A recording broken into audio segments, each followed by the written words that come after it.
Oh, hey everybody. How's everybody doing today? Welcome to today's live stream with Marko from HotHardware. And what we're going to do today is really talk about getting into more high-end type computing because, as many of you are aware, there's a lot of new software out there that's come out that requires some pretty powerful computers.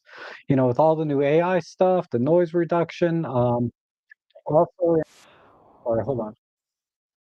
Also in video editing as well, but we're going to sort of do a hybrid type conversation between working with photo editing software and then working with video editing software.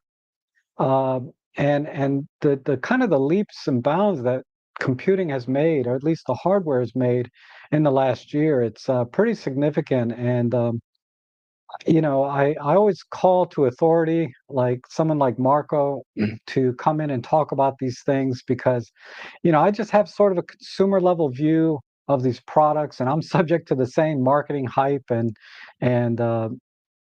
you know, jargon that a lot of you, I'm sure, are exposed to. So we're going to try and break it down to very specific um, or more general type kind of components you would need to look for when you're shopping for a new PC so that you can and give you an idea of how that compares to your older PCs potentially. Because I've noticed a huge upgrade because I just recently upgraded last week to a new computer with the help of Marko, and I've noticed a tremendous upgrade. And I'll talk about more of that during the stream. But Marko is one of the key founders, editors, or technical people at Hot Hardware, and he does a lot of reviews. Definitely check out that channel if you'd like to learn more and see reviews of different types of hardware and software, and also for other technology as well, like in cell phones and things. But let me go ahead and bring Marko on because I'm just going to jabber here forever. All right. Hey, Marko, how's it going? How's it going, Rob? Going okay now that we got the technical stuff ironed out. Yeah, it's ironic, right? We're both technical people supposedly, and just anyhow, it's good to have you here, Marko, and I really appreciate you taking time. I know how busy you are, and I wanted to try and take advantage of this time and squeeze out as much information as possible. Um, but you know, when we talk about looking at computers, whether it's a laptop or a desktop, you know, what are the core things that buyers need to look at when they're shopping? Because we see all these specs online, and sometimes it's hard to figure out, you know, what's the latest and greatest, what is the best bang for the buck, what's worth investing in, what's not, et cetera. So why don't you take it from there? Sure. So, it's actually harder to answer that question than some people would think. What you have, today is basically both of the big two, AMD and Intel. It's essentially the same cores, right, for their CPUs in a notebook or in a desktop. And essentially, it's the number of cores, and in some cases, the type of cores. Intel has a hybrid architecture, and the power envelope that will fit into a certain size notebook. Now, for the desktop, there's essentially, there is a power limit. The chips are, you'll see a TDP that says something like 125 watts for an Intel CPU, but they can actually go much higher with their boost frequencies. Sometimes, up to 250 watts or higher if you have a better cooler. So essentially, if you break it down to the simplest thing, my advice that I always give people is you want to buy the highest clock and most cores that fit in your budget in terms of a CPU. But you also have to consider the GPU today as well. And both AMD and NVIDIA, they're the key players there, though Intel has released their own discrete GPUs too in the last year. And kind of the same advice applies. If you're a gamer, you want to buy the biggest GPU you can afford. Now, for creators, though, that's not necessarily the case. Though with the latest AI denoisers and some of the video editing applications that will use the GPU's cores, that can apply as well. But generally for computing or Photoshop or, basic tasks on the PC, a monster GPU may not help you as much, but a higher clock CPU, will get you that more responsiveness and better overall performance. Okay. Let me see if I can get myself back on the screen here. Yeah, definitely. You don't want to just feature me. You're going to lose subscribers. Okay, there we go. I don't know how to switch and make you the prominent. Well, I'm sorry. She'll I'm figure it I'm out. working with this new interface. No sweat. There you go. There, close enough. Okay, so you mentioned that when we're looking at CPUs, we want to look at higher clock rates and cores. Hmm. Now there's so many variations of the CPUs, Yep. and it seems like the only difference is the clock rate. So if we had to choose like fewer cores but a higher clock rate versus more cores and a lower clock rate, what do you think would make more sense? It's again difficult to answer because it's going to depend Sure. on the apps. Typically, I would say for most users, going with a going with fewer cores and higher clocks would be better for the vast majority of circumstances. It's not every application that can leverage all of the cores in a CPU. So, if you're strictly a Photoshop and DxO user and you're not doing, and you have a powerful GPU, you'll be fine with the mainstream CPU versus a top end CPU. But if you're In- doing monster 8K projects and you need maximum memory bandwidth and maximum clocks, you basically can't have enough cores. Everything will get consumed. And the more cores and more resources you have to throw at it, the better. Interesting. So more cores for what? Tell me that one more time. So more cores for like a more highly threaded, more taxing project that Okay. would require those resources. Strictly importing photos, doing some color correction and exporting, you're not going to see anything. Um, but Wow. if you're importing photos, doing color correction, deep prime noise reduction, adding some different filters, some of the filters will be multi-threaded, and in which case those applications will be sped up. But it's really kind of all over the map. In terms of Okay. general computing, though, if you sat a mainstream user in front of a Core i3 and a Core i9, and they're browsing the web using Photoshop, what have you, I don't think they're going to see much of a difference.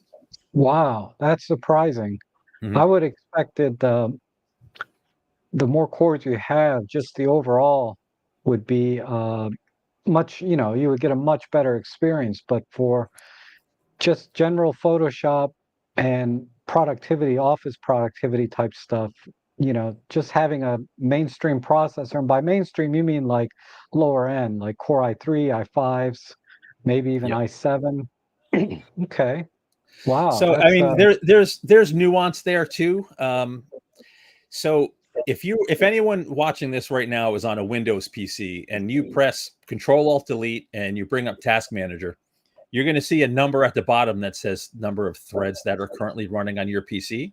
All of those threads, even if you don't have an application, a single application that can use all of the threads, there are typically dozens of things running in the background on a PC. I just opened mine before and I had something like 3,900 threads running. So Wow. if those things are popping up and consuming resources, then having the extra cores will help even in day-to-day stuff.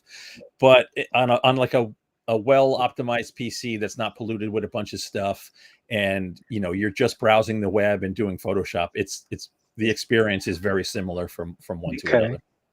Now recently, and this was also a question from John Lloyd about the M2, but Apple has kind of moved away from the Intel processors and making their own, I Yep, guess, right? Uh, absolutely. how is that compared to what you're talking about, just mainstream type stuff? And then if it has the potential to do higher end stuff, how does it compete? Can you know what? Can we pull up a couple of those graphs? Because Sure. this is there's an M.2 in a couple of the performance charts I sent over. Do you want me to Okay. pull it up? Yeah, yeah. Go ahead and pull Yeah, that up from. and I can show some specific numbers, but there's some nuance there too. So I have two different benchmarks here. Let me just zoom in a little bit and share the Okay. screen. Okay, so Because it used to be kind of comparable performance if you're using the same processor, aside from optimizations, you could get a more powerful Intel processor and get better performance out of an Apple. But that's a little bit more convoluted now to compare against PCs anymore. Right. Okay, so So I see. you got me. Okay, I perfect. okay. So I have two charts here, right, that I can show John. Now, a lot of the hype you're going to hear is M.2 is just crushes Intel. It's so much faster, et cetera, et cetera. It's not really the case. So this first test, this is a very straightforward browser benchmark running web applications inside Google Chrome, right? So the Okay. green bar is the latest M.2 Pro. It's not the absolute top of the line Max, but it's one of the better 16-inch MacBooks or 14-inch MacBooks, sorry. And you see the latest Intel processor is actually faster here. And then if I go to something really taxing like Cinebench that will use every core in a CPU, the MacBook's actually towards the bottom here, right? Both it's single thread, which is when only one core is getting hit, and it's multi-thread is way behind any of the higher end AMD or Intel processors. But where the Apple will excel, right? They're way more efficient. So you typically get much better battery life, quieter notebooks, etc. And they have a number of accelerators built in where if you're running Apple's applications that will use those accelerators, they get a huge speed up. So strictly in terms of general compute and the performance of those CPU cores is really nothing extraordinary.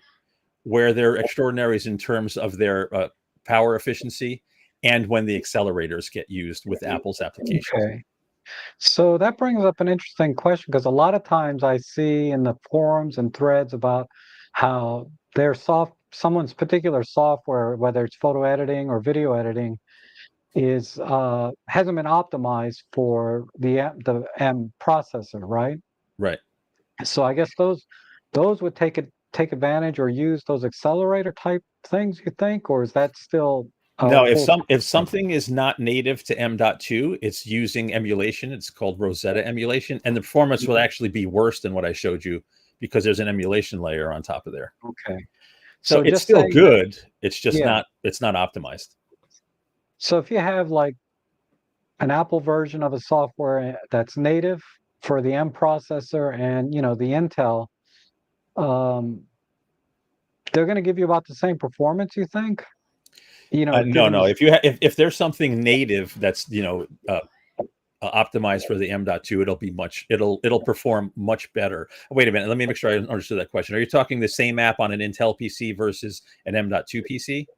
Yes. Or it's going to vary, but if that application is using all of the CPU cores and you have one of the higher end Intel chips with more cores, the Intel chip's going to be faster. Okay. Okay. So it seems like that uh, the Apple is competitive considering how much power it's using, Yeah, right? Because if you're judging on power, they're the most efficient. okay, because that is a concern for some people where they're very conscious about the energy use that they're using. There's another nuance here too, right? So when we show some of the other mobile benchmarks that we ran, all of those notebooks were plugged in, and if you were to unplug them, performance would typically drop, and it varies from machine to machine. Whereas Right. the Macs, they essentially have the same performance plugged in or on battery. So Ah, that's where that power efficiency is a big advantage for the Apple I machines. see. I see. So, um, well, that begs the question, should we just be all buying apples now? No, I'm like you. I don't buy Apple products. Okay. Yeah, I haven't been a big fan, because I see people buying apples all these years up until the M2, and I'm like, you guys are just drinking the Kool-Aid. Apple's no better than PCs because they use the same parts, but that's just not the case anymore. Apple has their own processing now, or Yeah, no, processors. they have their place. They're beautiful machines. They're well built. They're very nice, and I understand why there's people are so passionate about Yeah. sticking with Mac OS and being in that ecosystem. Um, I've been a hardcore nerd forever, so I prefer the flexibility of being able to configure things the way I want. And I'm a desktop user. I know you're a laptop user now for the most part, but I love having the ability to upgrade, switch parts, build my own machine when I want to, Yeah, things like that. And right. I also think Microsoft gets a bad rap for Windows. Windows 10 and 11 are fantastic operating systems, short of some of the stupid ads and telemetry that they collect, but the Mhm. OSs are good. It's not this, disaster that it was in the Windows Millennium days where Windows crashed often. Okay. Yeah, I agree. I mean, actually, I really liked Windows 8 when it first came out. Yeah, I was one Uh, of the few that liked it also. I mean, I was like, man, this is great. It took just like one day for me to get used to it and move along. But anyway, uh, so we talked about the CPU. So, on the GPU side, and we'll get more specific about different model numbers and things. But on the GPU side, uh, what what is considered like? Because well, my question is, the kind of specs I see on the GPU side are like model numbers or series. There's AMD, there's NVIDIA, and then there's memory on the video cards themselves. Yeah. And then compare that versus say laptop versus desktop. Okay. So there's a ton to consider with GPUs. Now, a lot of the data you find out there for GPUs is related to gaming, right? Because that's their, Yeah. was the bread and butter for years. Now, typically, as you move up the stack with the GPU, you're going to see more shaders, or sometimes they're called stream processors or CUDA cores. You're going to see um, more shader cores. With current gen GPUs, you're going to see ray tracing cores or even tensor cores. Then you have the width of the memory interface, right? So the path between the GPU and the memory, the wider that is, typically the better. And then the amount of memory, right? The more memory, the more data that can be stored close to the GPU. Now, generally speaking, there are some exceptions. The higher up you go in the stack, the more cores, the wider that memory bus, and the more memory you get. And you factor all that together, and that means more compute performance, more memory bandwidth, so data can be transferred to and from the GPU faster. And when you have more memory, more data can be held closer to the GPU. Now, for gaming, that usually means you can run games at higher frame rates and higher resolutions with Mm. better quality settings. When we get to the creator space, it's somewhat different. You have, I'm going to just use like OM Workspace as an example, right? Because I'm sure lots of the viewers here are Olympus users. OM Workspace, they added a denoiser that requires NVIDIA CUDA cores, right? It doesn't work with AMD Mm. GPUs, at least on Windows. So with that application, the more CUDA cores you have, right? So the bigger the GPU, the faster it can do that noise reduction. Similar with something like DaVinci Resolve, if you have the Pro version, it can use the GPU to help with the rendering and any effects on the GPU. And you'll Okay. get better performance with having the more memory bandwidth and the faster GPU. But there's also some applications, let's say, that just use the NVIDIA encoder or decoder. Those are actually the same from some of the mainstream models to the higher end models, in which case you don't see a huge difference in performance. So as is usually the case, right, it really depends on what apps you're running and exactly what you're doing on the PC. I see. So on the photo editing side, uh, unless you're using the sort of this AI type features or noise reduction like Deep Prime, Mhm. uh, just any mainstream GPU will be fine. Yeah, But you will get, so Deep Prime is a funny one because we could share the data in a bit. I really tried to experiment with a bunch of settings and wasn't seeing a yeah. difference in performance on multiple PCs. So I'm not exactly sure what DxO is doing in terms of their optimization and how they're leveraging Mhm. the resources. But that DxO Deep Prime will hit both the CPU and the GPU, and it'll take up to 100. I was running on a 16 core system with it's an older GPU as a quick test with an RTX Titan, and it would use 100% of both as it was alternating through photos during an export. Wow. Yeah. Okay. How about like Lightroom? Are you familiar with does it take advantage of the Yeah. NVIDIA type or? It takes advantage of all GPUs, not for every function within the program, but Right. some of the workspace is GPU accelerated. Some of the filters are GPU accelerated, but not everything. So you can absolutely have a good experience on Lightroom with integrated graphics, and you don't need to invest in a really high-end discrete GPU. Some parts of it would be accelerated, but it's not going to be a night and day difference with Lightroom. Oh, wow, that's interesting. Mhm. Because in something like Photoshop, they got these neural filters now, and when Yeah. I read the text from NVIDIA's website, they talk about how these higher end GPUs accelerate the neural type filters that you Right. find in Photoshop. So yeah, anything that's using AI today most likely is going to run better on a GPU. Yeah, So so those parts of an application, a higher end GPU will typically help. okay. Yeah, I So, think like, going if I can forward, just let me confuse the issue for one more second there. okay. So, um, it's also dependent on how that application was programmed. So using OM Workspace as an example, OM Workspace, the reason it requires an NVIDIA GPU is because they're using NVIDIA's CUDA for that acceleration, and only Mm, NVIDIA GPUs run CUDA, right?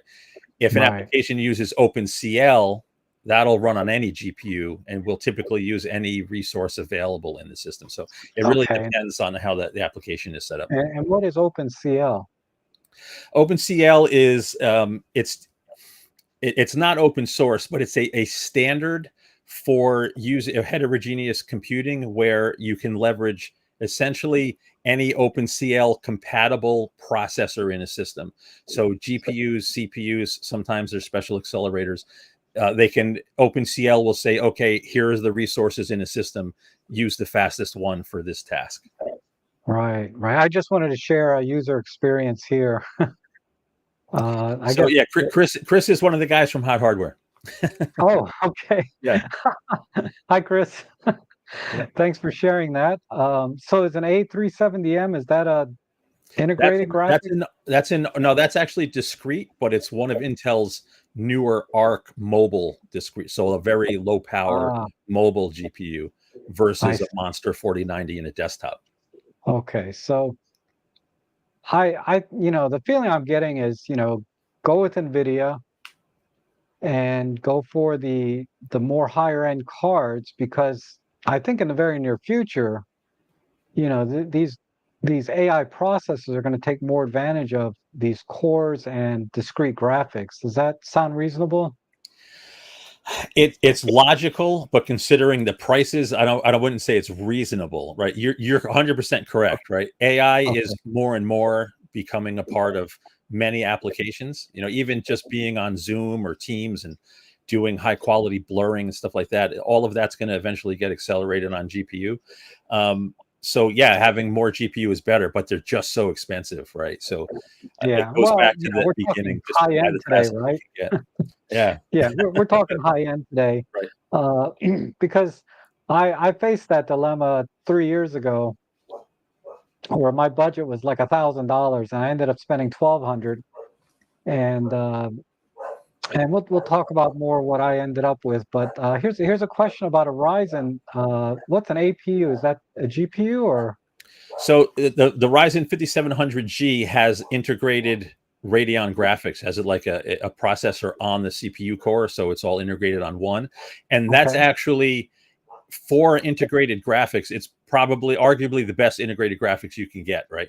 So that's a great mainstream setup for somebody because you effectively have, one generation older GPU. It's not super performance, super high performance, but a fully capable, full featured GPU with the same feature set of AMD's discrete processors, just shrunk down to an APU. Okay. Yeah, Wow. So yeah. um, Do you think more apps are going to try to take advantage of the Ryzen or AMD side of GPUs, or? Well, anything OpenCL does already, right? So there Oh, is, okay. yeah. So anything OpenCL will run on a Radeon. The NVIDIA just has this, they kind of seeded academia years ago when CUDA became a thing, and using GPUs for other things than gaming, Mhm. became something. NVIDIA just had a head start over everybody. So you still find some applications that use CUDA. Now AMD has tools to convert CUDA to work on Ryzen Radeon GPUs, but not many people use it, right? So, I mean, when I Okay, say people, I mean developers. Not many developers that were married to CUDA have made the switch. I see. So essentially, if your software can take advantage of OpenCL, you can go with AMD without too much of a penalty Yep. across the board. Okay, Actually, interesting. if I want to get really nuts for a second, hold on, I got to bring something up. Yep. So I'm actually in the middle of an article. Let me see if I can share this one. So this wasn't something I sent you earlier, but I'm in the middle of testing AMD's latest professional GPUs, and I happened to get a hold of a really expensive NVIDIA RTX A6000. Now these are not consumer GPUs; these are um, professional GPUs. And if you look at OpenCL performance, now this isn't the latest. Oh, my light just freaked out. Hold on a second. Sorry about that. NVIDIA has a newer A6000 that's just not widely available yet, so it would be faster than the one I'm showing here. But in AMD's latest W7900 Radeon Pro is faster than the A6000, right? And if I go through, so this is cryptography. AMD is faster in 2 of the 3 tests. These are image processing workloads. So um, there's a sharpening filter, noise reduction filter, motion blur. AMD's Mhm. faster here too, sometimes by a significant margin. So it's in NVIDIA's advantage is more at this point in terms of software support, and not necessarily because their GPU is more performant. It's just it's essentially how the developers have written their program to use the GPU. Okay, and again, that's OpenCL, right? Correct. Yeah. Okay, that makes sense. I mean, I don't see why a software developer wouldn't use or give OpenCL an option in their settings, right? Yep. Um, so that's good to know because that's something I didn't even consider. Was like every time I looked at software, I would look for the NVIDIA compatibility, um, because I never saw, AMD. But you're telling me if you have OpenCL, it kind of levels the playing field, right? Yeah. Most applications are OpenCL. Like DxO, Mm. Photo Lab has an enable OpenCL option in there. It just didn't really do anything when I ticked it to try to Okay. test it. Yeah. Okay. Most applications today, like if it's sometimes there's specialized features that NVIDIA has enabled, that will use NVIDIA's APIs. But generally speaking, most of these applications that use CPU and GPU will use OpenCL. Wow. Wow. That's new information for me. I Oh, good. had no idea. I thought OpenCL was like, I didn't know what it was. I didn't understand it. But okay, now I do. Thank you. Cool. Um, and then let me see. I'm sorry. Okay, so I think CPU, GPU we've covered now. What do you think in terms of memory? Now there's different kinds of memory, but is so let's talk about speed versus quantity, right? What's kind of the sweet spot, I think was one of the questions. Oh, I'm sorry, that was about CPUs. But let's talk about memory and I'll come back to Perm's question. Okay. Uh, what do you think is the sweet spot for average user for using Lightroom or DxO? And if is it different if they're doing more video editing like in DaVinci Resolve or Adobe Premiere? Yeah. So in terms of memory speed, you really want to just go with the fastest that's officially supported by your CPU. So if you're talking about one of Intel's 13th gen processors, DDR5 5600 is the maximum officially supported speed. Any speed above that, you're technically overclocking. Even though you can buy faster memory kits, you have to enable it to run at that faster speed, and technically you're out of spec. For both platforms, if you really want to nitpick and test performance, DDR5 6000 is probably the sweet spot in terms of price performance. Over and above that, though, latency is probably more important for most people. You want to buy a memory kit with the lowest latency. And if you're buying a system, you probably don't have that option. But if you're building a desktop, the largest memory kit at that sweet spot speed with the lowest latency, that's the trick. So it's a lot to consider, Right. but A little bit of fine tuning there. yeah. So you mentioned DDR 6000? DDR, yeah. Because I've only seen up to 5600, but I'm looking at laptops. So What is? laptops, you don't really have a lot of freedom because you're dealing with a thermally constrained environment, and most laptop manufacturers won't let you tweak that too much. In a desktop, though, if you're overclocking and you're tweaking, there's some people, actually just this last week, AMD released an updated microcode for their processors, and people are breaking DDR5 8000. Right. Oh, So okay. huge bandwidth increases. That's Right. completely out of spec. The system is not something you would run every day, but you can increase the memory bandwidth. Now, one area, going back to Perm's question earlier, right? If you had a Ryzen 5 5700G APU, the APU uses the system memory for graphics, right? And that's a huge bottleneck. The memory bandwidth on a discrete GPU is way higher than system Okay. memory for an integrated processor. So if you had a 5700G using just DDR4 3200, like the base speed, and then you upgraded to DDR4 4000, the biggest performance difference would be in the graphics, because it has just much more bandwidth available. Interesting. So that's why a lot of dedicated GPUs have their own memory. Yep, that's the whole reason for discrete, is to have that fast buffer right attached to the GPU. I see. Okay, so let's talk about the other question here from Perm about, like, how many cores in a CPU do you recommend as a sweet spot? And by sweet spot, I mean, I guess he's talking about a price versus performance correlation, right? Yeah, so for the most part, if you strictly just want to talk cores and not get specific about, brands, I think an 8 core would be the minimum I would tell anybody to buy today. But Hmm. like even a Core i5, right? I'm just looking at my chart here. A Core i5 13600. So the mid-range Core i5 is it's a 20 thread processor. So it's 14 cores, 20 threads. And for a couple $100, like, get the extra cores, future-proof your system a little more. And for me, I would go even higher, but if you're strictly talking super budget, maybe you're buying a previous gen, 8 cores is probably the sweet spot. Not everything's going to use all the 8 cores, but in terms of the everyday experience, if you just sat somebody in front of it and said, browse the web, work on Office applications, 8 cores way more than enough, even for gaming and some Yeah. creator apps. Yeah, when I wasn't doing any editing or particularly video editing, I'm on my old 8-core laptop, I would put it in quiet mode, even low Yep. power, and I didn't see any performance difference for the, normal tasks, right? Right. Exactly. But if you're going to do some more heavy photo editing and video editing, I think maybe 16 cores is kind of a minimum or The a more the sweet better, spot. always. Yeah. Yeah, more It's the for that kind better, of stuff. right? Yep. And then, I mean, well, Perm is really asking a lot of the same questions I have. Well, let's start with this. DDR 3200 matter?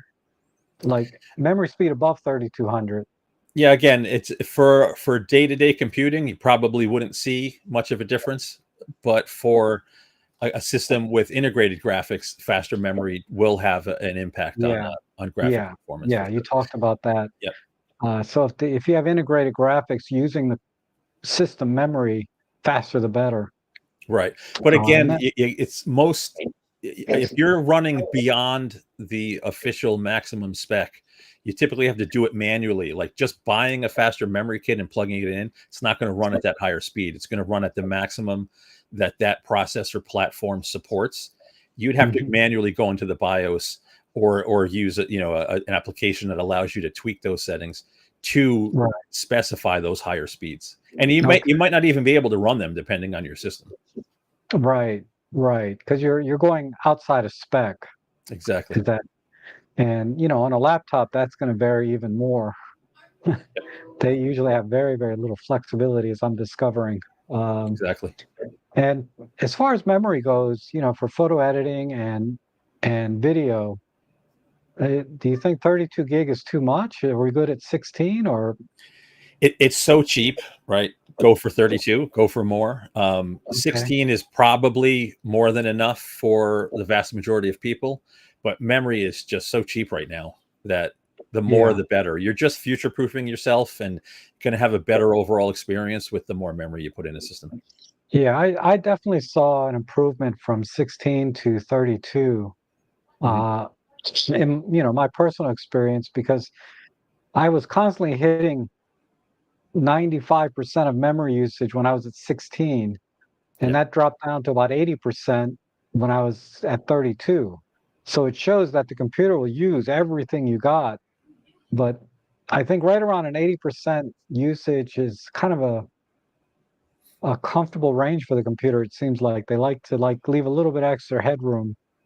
Right. So Um, the way Windows works, it's not going to grab all of your memory, but it is going to grab more memory to cache data and keep some data in memory for better responsiveness and better overall performance. yeah, But you definitely don't want to exceed, right, your system memory, because then it has to swap data from your drive, and that just performance tanks when that happens, right? So if right. you are on a system with 4 gigs and you double it to 8, massive upgrade. If you go from 8 to 16, you'll see it, right? Once you're at 16, things are pretty comfortable for most people, but Mhm. I personally would definitely recommend 32. It's just a Yeah, better overall experience, just smoother all around, and you have headroom for the future there. yeah. That's definitely my experience. Is the machine did seem to kind of level off and run consistently. Because when I was at 16 gig, I'd click on a window and it'd be like just a slight delay before it popped open. So I Yeah, imagine that's because it's caching from somewhere other than memory, right? yeah. It's caching from the hard drive potentially, which is much slower than RAM. And then just to back up a little bit on CPU, because there's cores and then there's threads. Yeah. Uh, do threads matter? Yeah, threads matter. So both AMD and Intel. This is another difference between M.2 AMD or Apple's M series processors, AMD and Intel's processors. So a single core in AMD and Intel's current processors, actually for the last few generations, many generations, each core can handle 2 threads. So as far as Windows is concerned, that one physical core is recognized as 2 logical processors. So 2 threads can be executed simultaneously. You don't get exactly 2x the performance, but it Mhm. does allow unused resources. If there's only one thread running, let's say 65% of that core's resources are used, that 35% that's unused is wasted. So that extra thread can use that extra 35%. So with multi-threaded applications, applications that can use multiple cores, the multi-threading essentially improves your performance by utilizing more of the CPU. Right. Okay. I mean that makes sense, right? Mhm. So threads are basically splitting or maximizing the use of each core, Right. uh, or splitting the tasks. Okay. Mhm. Um, and then finally, I don't see any need to buy getting regular hard drives in the computers anymore because now everything seems to be SSD. But Yeah. just share your thoughts on that. It depends on your storage needs and your budget, right? So for a laptop, don't buy any laptop with a hard drive in it. Absolutely, right? Definitely Right. everything SSD. And on a desktop, your applications and OS absolutely on a fast SSD, no question. Don't let anybody talk you into a hard drive. But hard drives are so much cheaper in terms of cost per gigabyte that someone like you, right? If you Mhm. have a ton of video projects that you need to archive, it's going to be way cheaper to archive on a big hard drive versus a giant SSD, right? So Yeah. So for me personally, like all of my setups, my systems, there are no spinning hard drives at all, but I have a couple of network attached servers with, you know, multiple hard drives rated so that I can just dump everything onto the network. It's all stored there for archival purposes, but my, you know, day-to-day stuff is all on solid state. Okay. You know, just to show you something crazy, that I have an article coming next week. This is a 61 terabyte SSD. 61. It's insane. Wow. Yeah, when you're done with that, just mail it off to me. Yeah, no, that's staying here. Okay. Yeah, All right. So I see one more question here from Tony, which I'll get to in a moment, but I wanted to sure. ask you, um, now we talked about monitors in a video last year, and I'll refer people to that because I think pretty much everything is the same since that last live stream we did about video monitors, Mhm. specifically monitors and the display technology.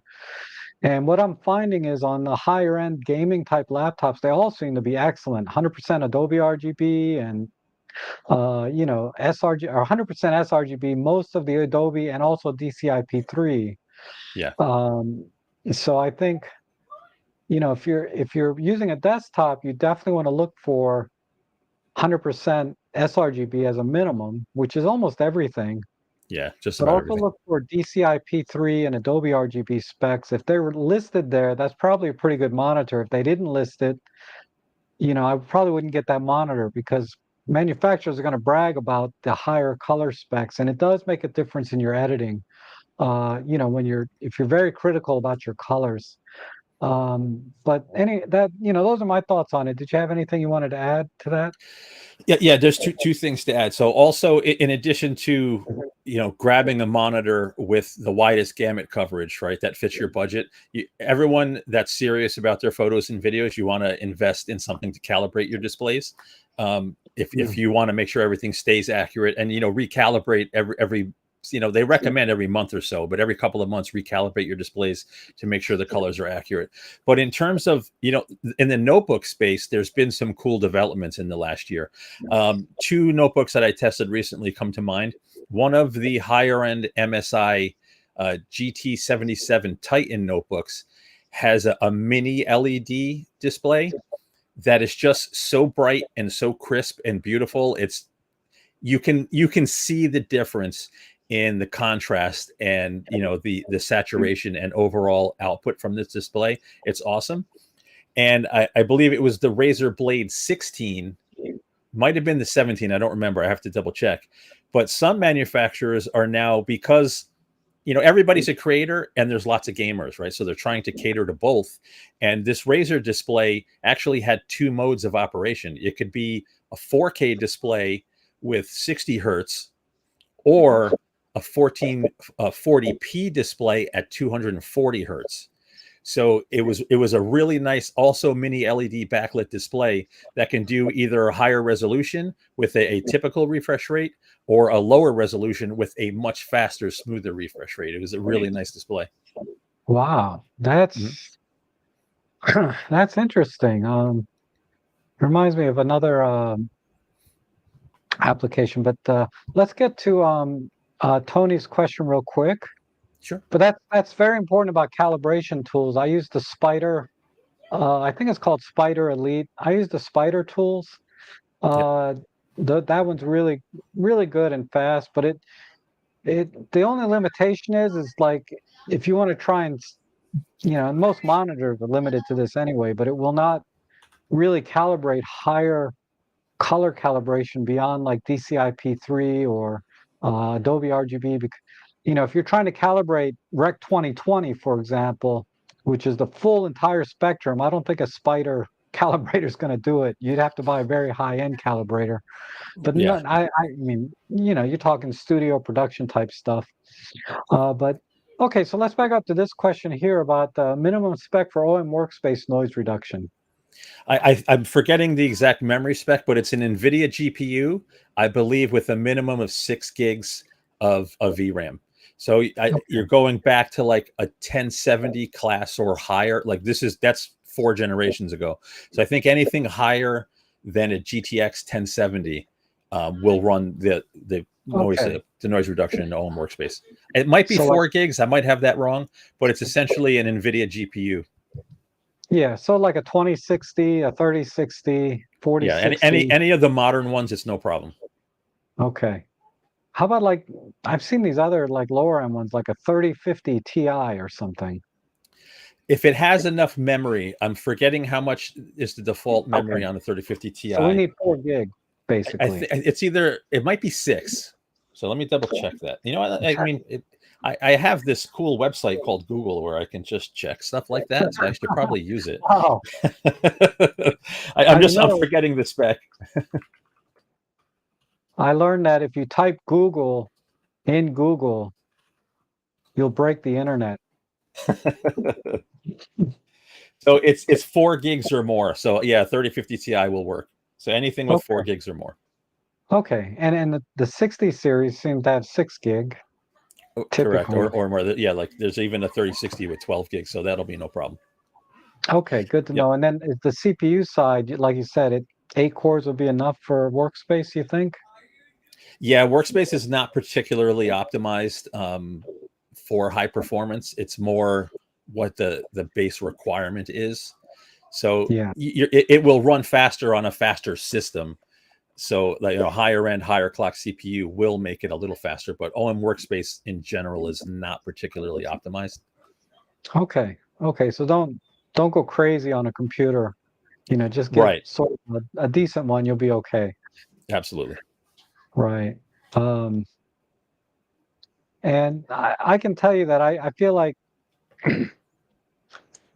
when I was working with Workspace this morning on my new laptop, I didn't see like a big leap or a big difference in the performance. I'm editing. My new laptop is like 24 cores, 4080. It's pretty high end.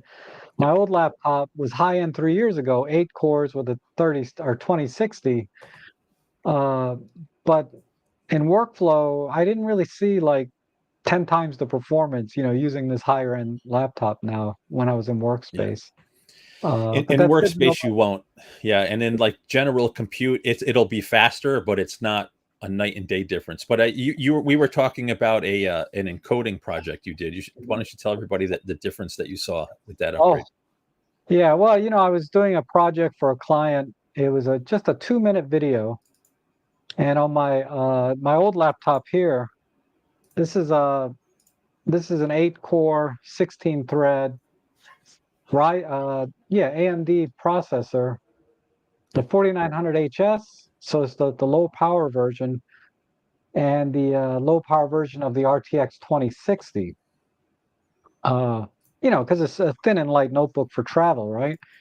But it was taking 10 to 15 minutes to render this 2-minute video. And I wanted to use an actual project video because, I do noise reduction, I do color grading, I do distortion corrections. I do a lot of things in DaVinci Resolve for or video editing. And it was 10 to 15 minutes. On my new computer, it was between 1.5 to 2.5 minutes was the slowest because I rendered it several times. And it was running between 1.5 and 2.5 minutes versus 10 to 15 minutes on my old laptop. So it was like a 10-fold increase, in speed.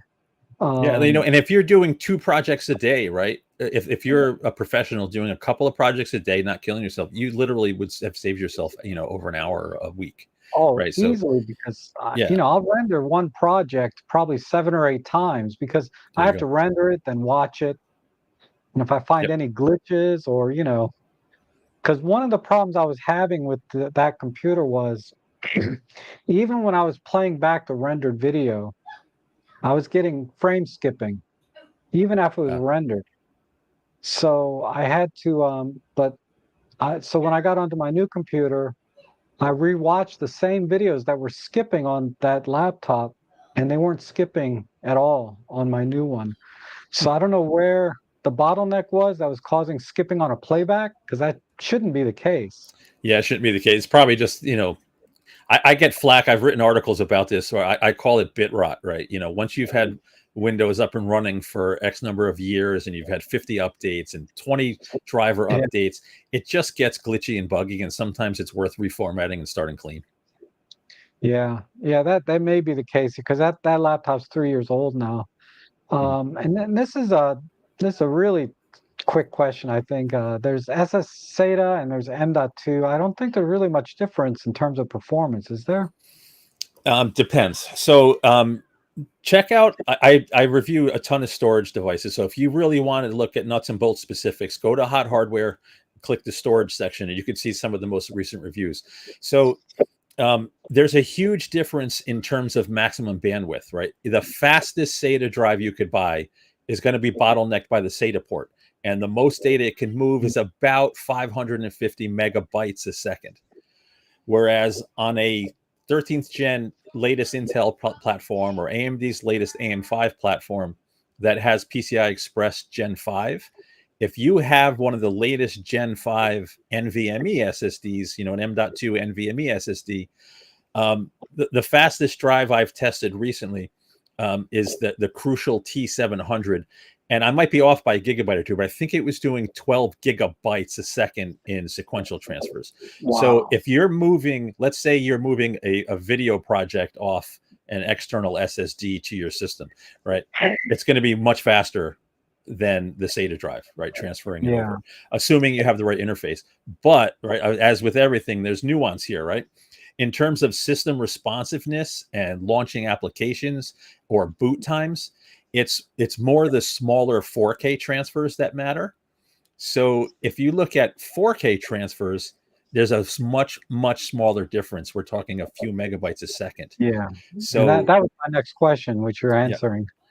Yeah, Yeah, so because that's something to look at. Like if you're building a mainstream system and you're just trying to, just want a rig for day-to-day computing, you probably wouldn't notice the difference between SATA and a NVMe, even the best NVMe M.2 drive. Again, though, if you're going to use the resources available on the faster drive, though, it is many times faster than a SATA drive. right. And that's I think, another way to relate to it is like when you're going through thumbnails in Lightroom and, adding keywords to bulk images, these are all very small transfers. So having the Yeah. latest SSD is not going to make much difference, is what you're saying, because those are Right. small. It is better, but it's not Yeah, a huge difference in those small 4K transfers. right. Yeah, because I noticed that too was, I'm trying to, update a bunch of metadata or things across multiple files. And each file, is probably less than 1K. We're talking about Yeah. the XML files and things. And those things still just chug along, regardless if I was on my hard drive or my SSD, it seemed to be about the same. Yeah. Um, If you were to take a folder full of tiny little text files and transfer them, it's not that fast. But if you take a video file and transfer it, like a big, 20 gig video file, you'll see the difference. yeah, definitely. And gosh, Perm has got a million questions, but this is good Great. because I'm sure other people have these same questions, right? Mm-hmm. Uh, Yeah. yeah, So this PCI 4 PCIe versus 4, PCI 3. so technically, right, PCIe 4 is double the bandwidth PCIe 3. Nothing is really using that bandwidth, right? You'll see with GPUs, for example, right, like the latest gen, like a GTX 4060 came out a few weeks ago. It's a PCIe Gen 4 native GPU, but it's only using 8 of the lanes in the graphics slot, right? So if it was a Gen 3 with 16 lanes versus a Gen 4 with 8 lanes, same exact bandwidth. And it's this for SSDs, right? We're up to Gen 5 SSDs. And yes, you get faster performance for these sequential transfers, but not in the vast majority of circumstances. It's that overall bandwidth for PCI Express. It's more like you got to kind of consider it over the whole system, right? You have X number of lanes on a given platform, so you want the maximum bandwidth for all of those PCI Express lanes. You probably don't have all the devices that will use it, but again, you can't stay stagnant, right? We need all the bandwidth as we upgrade from generation to generation. Right. So let me ask you, on a desktop, we might have like 4 PCIe slots.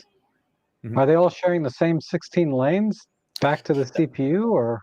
No, so I'm going to forget the exact number of lanes available with each processor, but typically on a mainstream system, right? So Mhm. you've heard of AMD Threadripper and like the Intel Xeon, those have a ton of PCI Express lanes.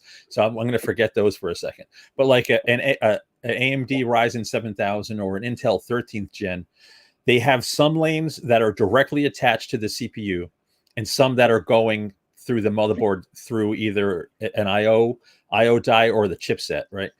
Mm. So the graphics slots on a motherboard almost always are X16. They have the full 16 lanes, and then the smaller slots, which are typically X1, right? The X1 slots, they have one lane going to them, and they're all their own dedicated lanes. Now, it used to be we had systems with multiple GPUs, and what you'd see is the dual graphics slots, where if you're using one GPU, you have the full 16 lanes. You put two in, and it bifurcates, and it's an X8 and an X8.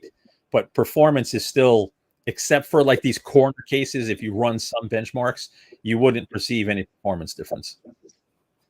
Okay, so if you have a dual monitor setup, Oh, no, I'm it's going talking to. dual GPUs that most people don't do Oh, anymore. That sorry, was dual is this, GPU. Okay, yeah, my monitors, that doesn't matter.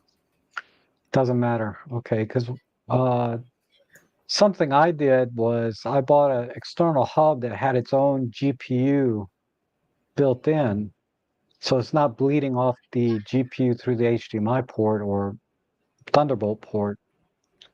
Mhm. Now it only displays 1080p, which is more than enough for my little drawing tablet, right? Right. But I didn't want to draw any power off my GPU in the laptop if I'm using just my little drawing tablet externally. Anyway, um, so that's what I was wondering when you talked about bifurcating 16 lanes into 2/8s. Mhm. Did you mean two monitors? But you're talking about the processing part.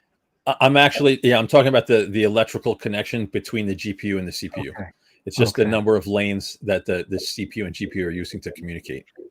Okay. And this is from this is from a friend of mine, Walter. How you doing, Walter? Uh, any recommendations for I don't even Mac OS. Okay. Mhm. ARM M So series. yes, right. We have two guys at Hot Hardware, and I'm not bragging. I'm being braggadocious. They're the best Mac reviews on the web. Right. There's one of our guys. His name is Ben Funk. He has reviewed the last few generations of MacBooks and Mac Minis, and you might recognize the name DL Cade. He was at DP Review and came to us after the debacle at DP Review. He just reviewed the MacBook Pro 16 for us. If you come check our reviews, you could see exactly how performance stacks up for the M.2 Pros and M.2 Max. So essentially, right, because the memory is soldered down on those systems, you want to buy the maximum memory you can afford, right? I'm of the opinion you can really never have too much memory, so get the max you can afford. In terms of the processor, that's going to depend on what you're doing, because the max is really, if I'm remembering, CPU performance is similar, but you have double the GPU performance. So it really is going to depend what you do. And both Ben and DL run an array of benchmarks versus Windows and versus other Macs with native Apple applications. So definitely hit hothardware.com and check out our Mac reviews, and you'll get a clear picture of performance there. Like, I'm Okay. not exaggerating. They're the most in-depth Mac reviews you're going to find on the web. Oh, I have no doubt. So I just wanted to go back to something I picked what pick pick you anyway, something you said. Sure. Uh you said that between the non-max, max, and ultra, the key difference is in the GPU side. Let me go double check. Yeah, if I'm remembering correctly, and I can tell you in about 30 more seconds. The Yeah, I can tell you right now. So we just reviewed the M.2, a 16-inch MacBook Pro 16 with M.2 Max. And if you come to that review, like just to give an example, right, in Final Cut Pro, the 16-inch MacBook with M.2 Max versus the M.2 Pro was only a 2-second difference, right, in a render test. It also, I mean, it's the fastest across the board versus the Pro, but when you see how small some of the deltas are, you may not worry about it, right, for some of these applications. When you look at the GPU performance, though, it's much better. Like, I think it's literally 2x. Give me one more second. Okay. I am about to click to the previous page here.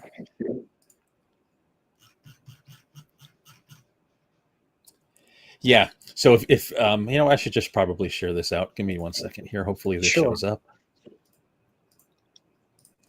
So this is the most recent M.2 Max 16-inch review. Hopefully you can see that. That yellow bar is graphics performance, and you can see it's the 38-core GPU versus the 24-core GPU in the Pro is the one beneath it, and you can see that huge increase in graphics performance.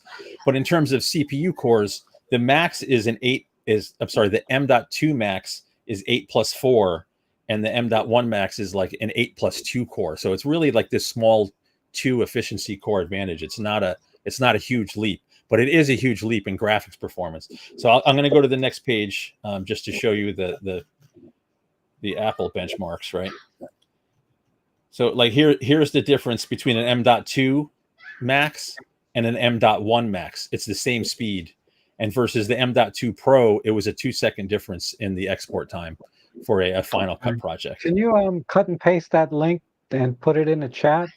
Yeah, absolutely. Can I put it in? I'm not on YouTube Direct. I'm just in the interface. Can I do that through the chat here? You should be able to if you have a right message. Let me see. I would think. We can try. If not, just go to HotHardware. Yeah, sending messages is only supported for hosts, so I can't drop it into the chat right here. All right, sorry. But if you just search MacBook Pro 16 M.2 Max HotHardware, it'll take you right there. Okay, and then let me see. I don't want to tell. We've been on for about an hour. Do you still have a little time to hang out, or? I'm all yours, so I'll hang out. Yeah, I'm good. Okay, awesome. Because there's so many questions here that I would think about for myself as well. Sure. Because we've kind of went from like an overview to like this really very specific things here. But Perma's asking this. My build is going to be a 5700G with 32 gig and 2 terabyte M.2. AIM is a kick-ass photography machine using Lightroom and Photoshop.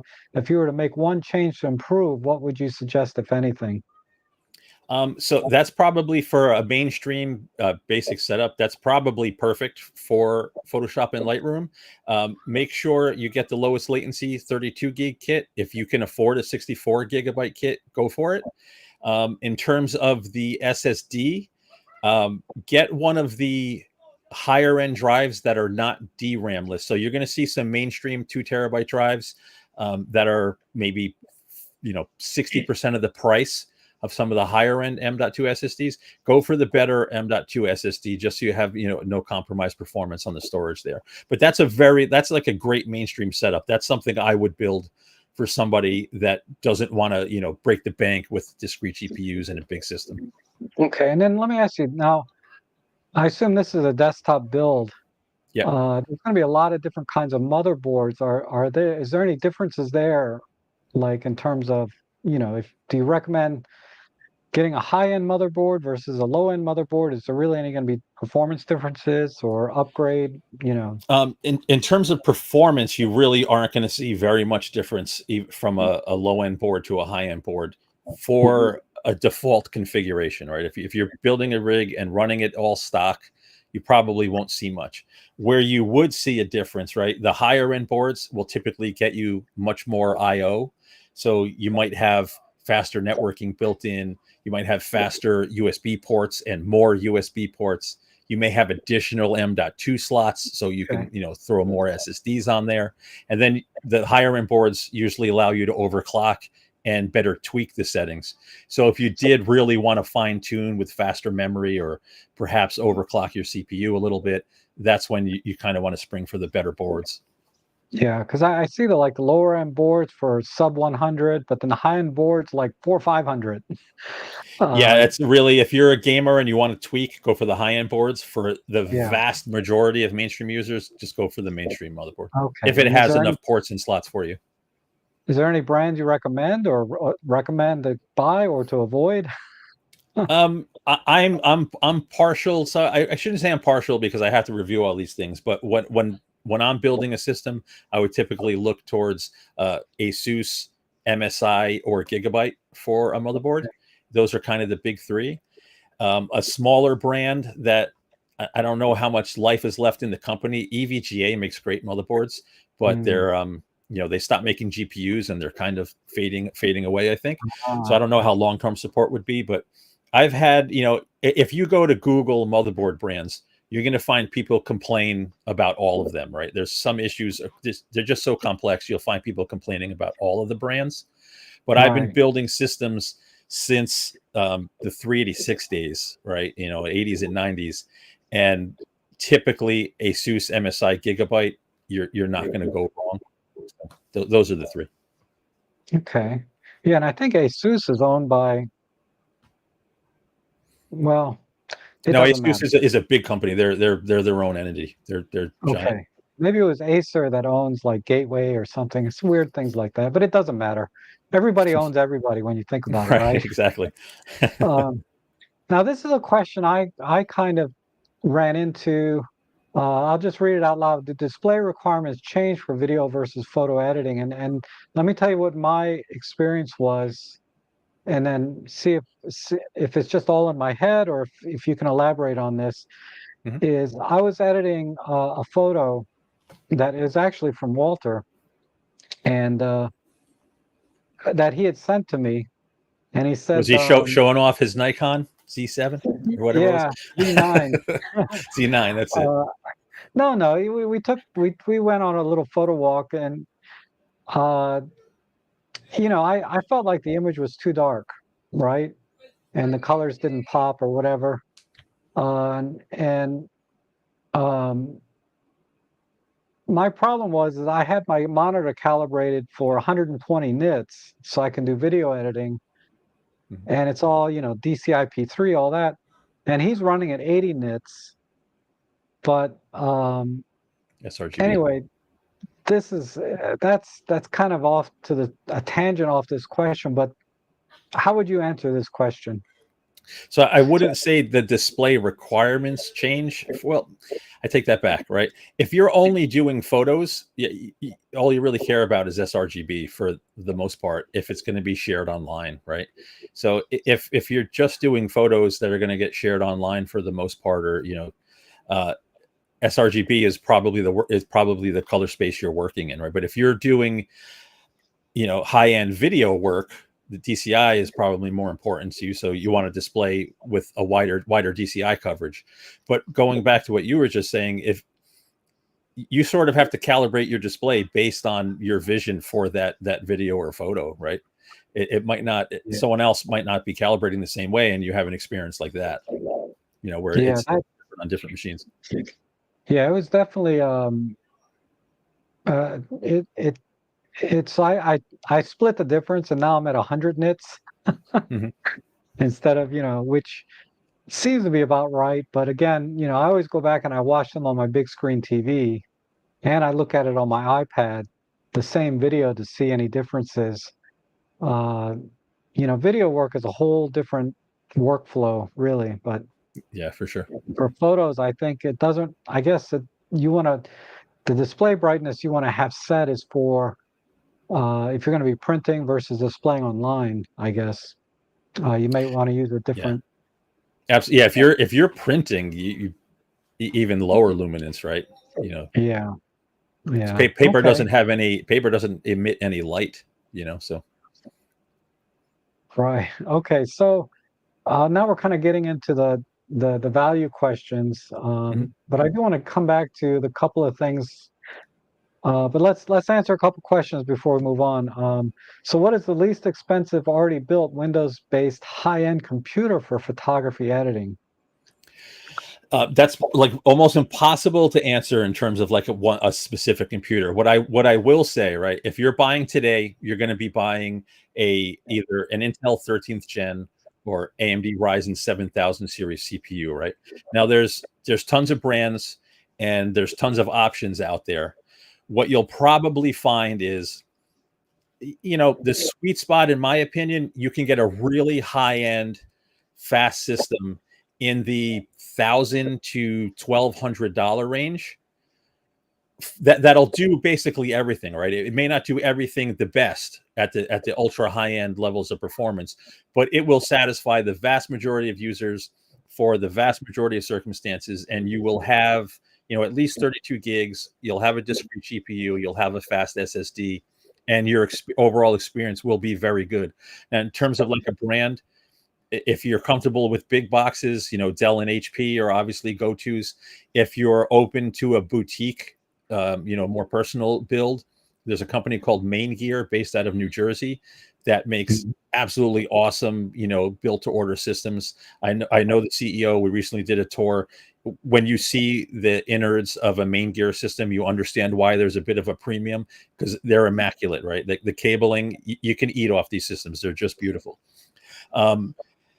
But if you're going, when you say high end, a high end GPU alone could be $2,000 right now, right? So if you wanted to build nothing but top shelf everything, you're going to be in the $4,000 range at least if you're going for high end everything. You have high end motherboards that are $800, $700 for the processor, 2Gs for the GPU. You need a high-end power supply, big case for it all. So there's such a wide range. It's really tough to lock that into one specific Well, answer. if we go to like Best Buy and we see HP, we see Dell, we see what do they got? A cyber PC. I think Cyber I've even Power PC, yeah, yeah. they're good too. Yep. If you were to spec all these things equally, where do you think the best value is in terms of just the hardware? We're not talking about, service and durability. Just if you want to get a, a relatively decent machine, say at $2,000, do you think one company offers a better value than another in that respect? Strictly in terms of value, the big box systems are gonna probably arguably give you the better value, because they're going to they do much more volume. So a Dell or you're not going to see much difference from a Dell or an HP or the big guys, right? They're going to roughly be equivalent. You'll see, and Cyber Power, I think actually Main Gear got into Best Buy too, but those systems from the smaller builders, those aren't typically configurable, right? They make X number of configurations for Best Buy, and they'll be competitive on price, right? It won't be too far off. Okay. Where the boutique builders, I think, have the advantage, or if you have somebody that wants to customize some specific things and they I care about aesthetics and things like that. Right. So everybody's trying to make as much as they can at Best Buy. Yeah, there's not a lot of margin in the hardware Yeah. nowadays. Okay. So, but you go to the boutiques to customize a system exactly the way you want it, and Exactly. somebody build it for you, right?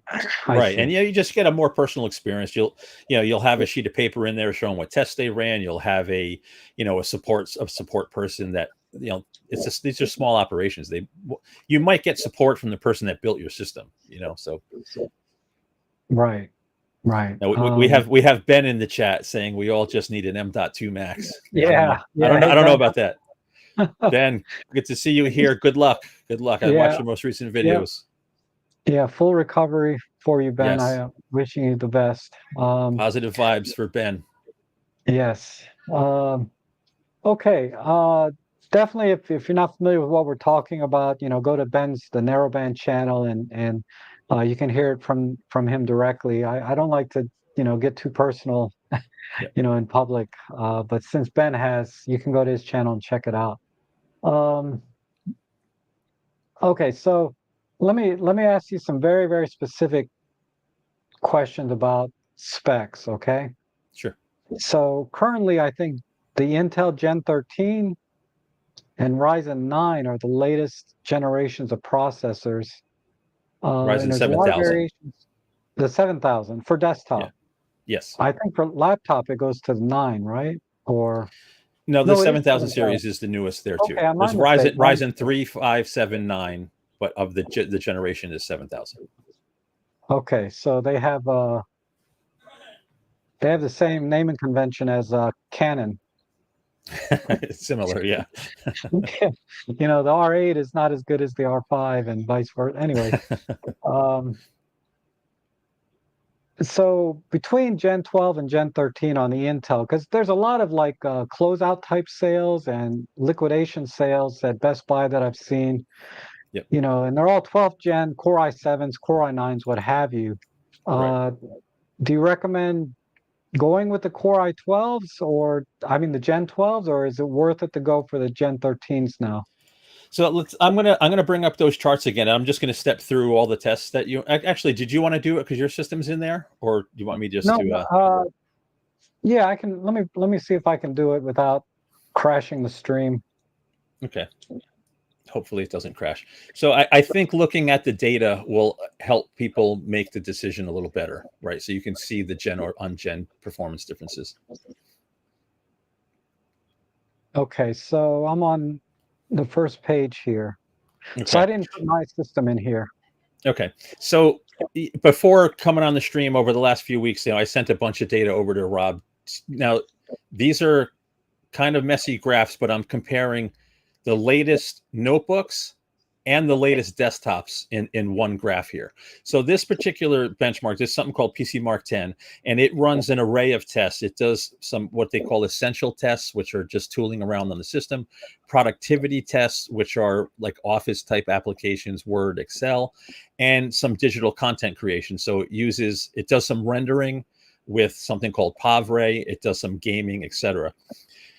If you look at the current gen high-end stuff, right? So desktop versus mobile, the highest score I've actually seen to date was in the latest AMD powered top end notebook.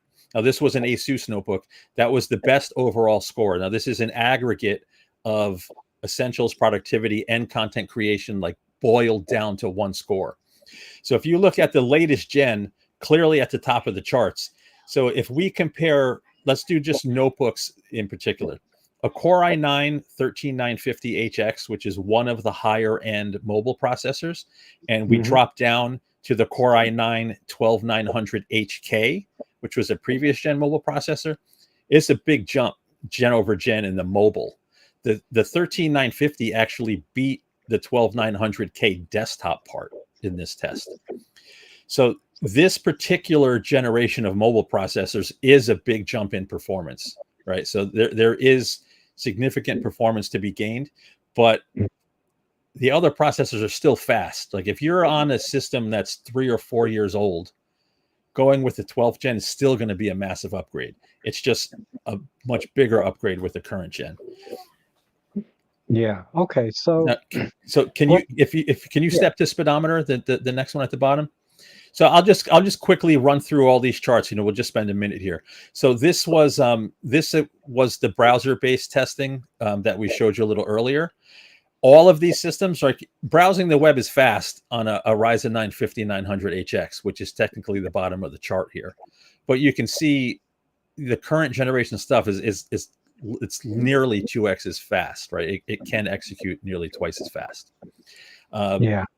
Yeah, if you want to jump to Cinebench, right, the next one.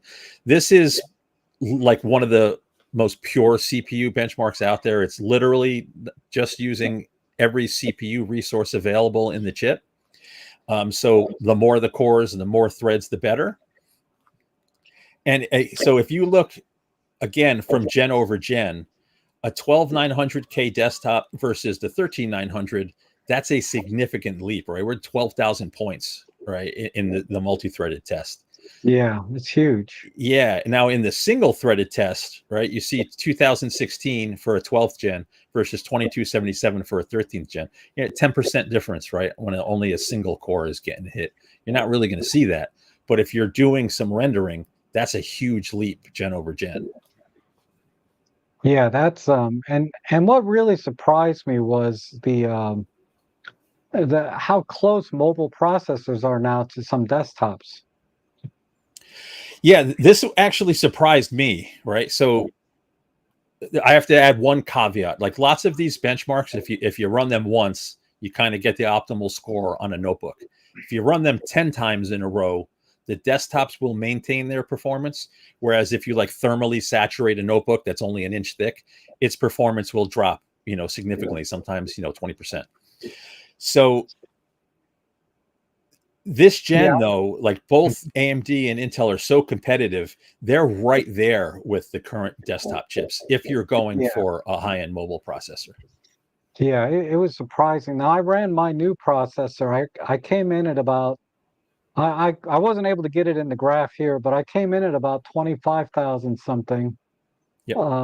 with my 13900HX, and that was a 10 times run, not a single. So that was your final score after 10 runs. You got, how big Yeah, is the notebook you got? You got a uh, 16? yeah, 16.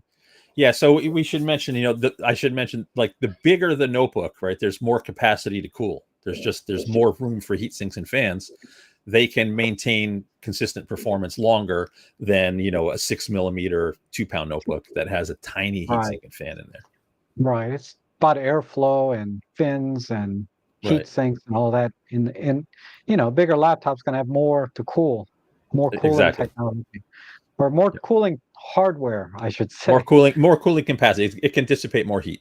Yep. Yes, yes. Okay. Now this is Cinebench. I guess this is for rendering what, like, yeah, 3D type stuff. So Right. okay, that makes sense. Now here's the Black Magic. I was able to get my numbers in here. Gotcha. Uh, So it looks like the legend, I mean, the labels disappeared on some of the charts, but you could see it at the bottom. So Blackmagic makes a speed test, right? That this is decode. This is not encode, right?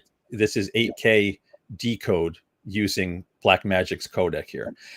Now, this is an interesting data because what you see is with there's two data points here. One is compressed 3-to-1. One is compressed 12-to-1. So if you're yeah, using the highest quality uncompressed video, you're kind of limited by memory bandwidth in the system. All of these systems are effectively dual channel memory, and the memory speed does vary a bit, but you could see that 86, 87, 99. Yeah, some systems are faster, but it's not huge. If you go to the uncompressed video, where memory bandwidth isn't the limiting factor and the CPU cores can do their thing, you see how the desktops with the bigger GPUs here, mhm, they really breathe. That 4090 is way out in front. yeah. Well, I'm just looking at like that RTX 4080 desktop versus my RTX 4080 laptop. Right. So Uh, 4080 chip in a laptop is equivalent to a 4070 chip on a desktop. It's a smaller chip. It's just different yeah, branding. So and you can 4080 see. in a laptop is not the same as 4080 in a desktop. Right, because yeah, so the uncompressed is when the desktops really take over. The uncompressed, where it's not bandwidth limited, where it's actually compute limited, because you can simply transfer more data. It's more compressed, it's smaller, it Yeah, can because I'm transfer data looking at faster. this Yeah. column here, right? Hmm. AK 12-to-1, Yep. the numbers are much higher. Right. So this is highly compressed, right? Correct. And this is where the desktop GPUs take a big leap. Right.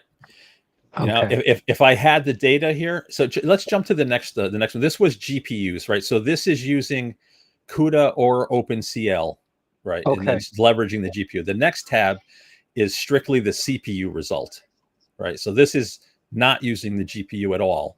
This is CPU with the same test.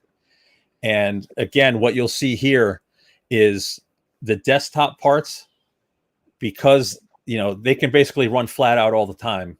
The latest gen is way out in Mhm. front versus everything, Yeah. right? The 13th gen is just way at the top of the chart there. Yeah. So it looks like it's well worth it to go 13th gen, Hmm. if it's in your budget. Right. So now what you see here, though, at the very bottom of the chart, this is an interesting data point. I'm glad you ran your notebook. You see at a current gen Ryzen 9, well, one gen back, 6800U is at the bottom of the chart, and your fourth gen is a little faster, but your fourth gen is an HS series processor. Can I share something for a second, just because this might clear some things up for people? Both AMD and Intel in their mobile chips, they have, both of them have 4 series of chips, and what you'll see is that little tag at the end is either -E, -U, -HS, or HX.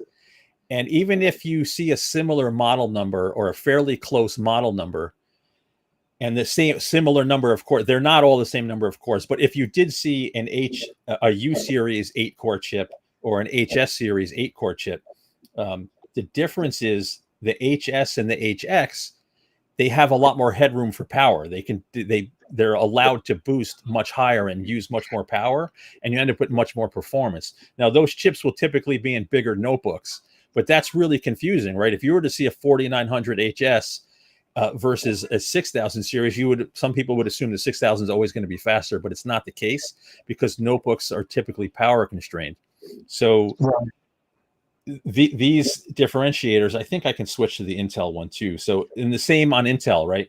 Intel's U series, 15 watts. Their HX series, 55 watts, right? There is no way a 15-watt chip is ever going to compete with a 55-watt chip when they're similar architectures. So always look for the letter X. Well, no, it really depends on what kind of notebook you want, right? Some people don't want a big boat anchor of a notebook, but that's the differentiator, right? There's simply no accounting for power when you're working in such a small space, right? You need to be able to dissipate that heat that gets put off from the chip. Okay. So speaking of notebook size, if you have a 16-inch notebook, how many pounds should that be?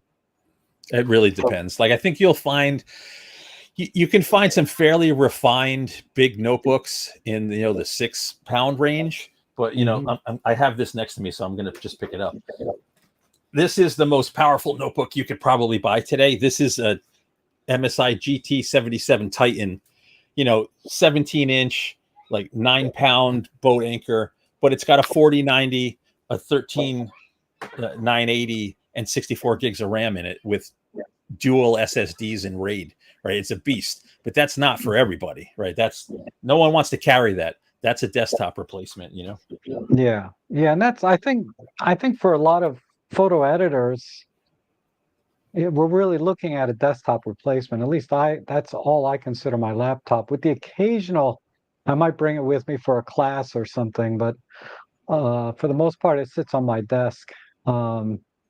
And that's why I was considering a desktop versus getting a laptop this time, because there used to be a really big gap between a desktop, because you could crank in, 100 watts to the CPU, 200 watts to your GPU, and you're killing the planet, but you're rendering in a few seconds instead of a few hours, right?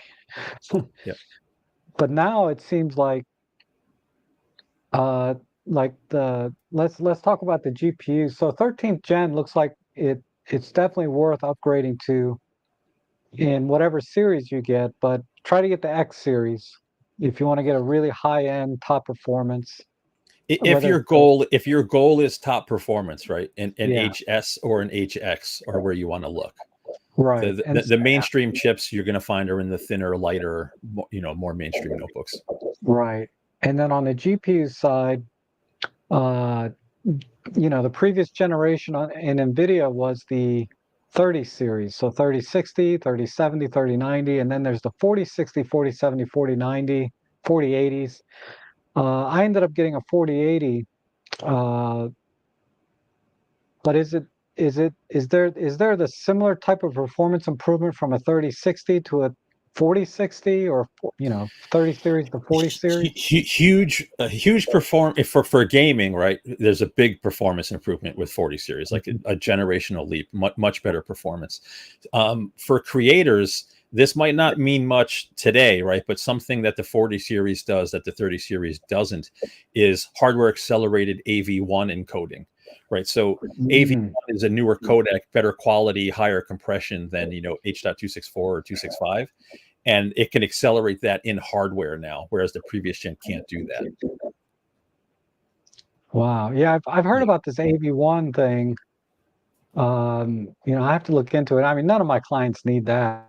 I send a 1080p video for their website, but Mhm.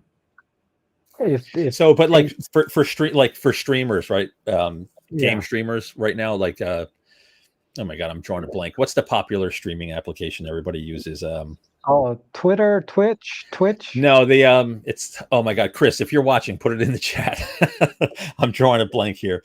OBS, the latest version of OBS, right, will take advantage of the AV1 encoding, right? The AV1 encoder is on the Oh, latest really? GPUs. Okay. So what you could do is get much higher quality output with lower bandwidth, right? So you get a better quality video stream without needing a fatter pipe to the network. Ah, And conversely, for creators, you can get a better quality output with smaller storage space requirements.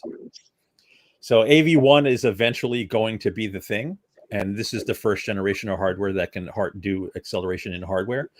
Just at mhm. this moment, it's not a huge thing, but that is an advantage for the current gen GPUs versus the previous gen, over and above performance and efficiency. Okay. All right. That's Yeah. so for streaming, definitely the new 40 series for the future, right? Yep. If you're a hardcore streamer, you definitely want to get the new 40 series. Um, but for video rendering and photo editing, the 30 series is probably just as good. It's more than fine. The 40 series, the media engines are updated and are newer, so there is going to be some advantage to the new ones. But for photo editing and basic stuff, again, you won't see that massive generational leap kind of difference. Right, because what what struck me was between the 30 and the 40 series was again all of this. I do a lot of noise reduction and other things in DaVinci Resolve. So I wanted to make sure I had the bandwidth, so the 4080. So let's talk about between the 4060, 4070, 4080, 4090. Mhm. I found that the 60 and the 70 were 128-bit, and then it Mhm. jumps to 192-bit on the 4080, then 256-bit on the 4090. Right. And through my due diligence, I felt like jumping to the 192-bit would be the most advantageous or give me much better performance for my type of video work that I do. So But what that number is referring to is the memory interface between the GPU and the discrete video memory, right? mhm, That's the memory interface between the GPU and its VRAM. The wider now, the speed of the memory matters here too, but let's forget it for a second. The wider that pipe, right, the more bandwidth between the GPU and its memory. So for typical work in Photoshop, right, that's probably not going to play much of a role. But in something like doing the noise reduction, right, using Deep Prime, or in Lightroom with the new AI, or Photoshop, the AI neural network type stuff, then that bandwidth is important, right? Then having the more VRAM and that fatter pipe between the VRAM and GPU, that's one of the reasons for a performance improvement. The other improvement comes because those larger GPUs also have more cores in there. So not only can it do more processing, it can communicate with its memory faster.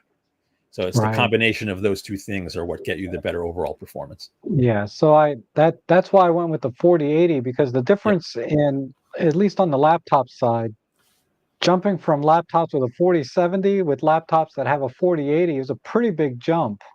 Yeah. So I had to balance, is it worth paying that extra? And when I saw the difference in the bandwidth alone, I decided to go for it, even though it was several $100s more. Because if I went with the 4070, I might as well be looking at a 3070 and getting a previous gen, right?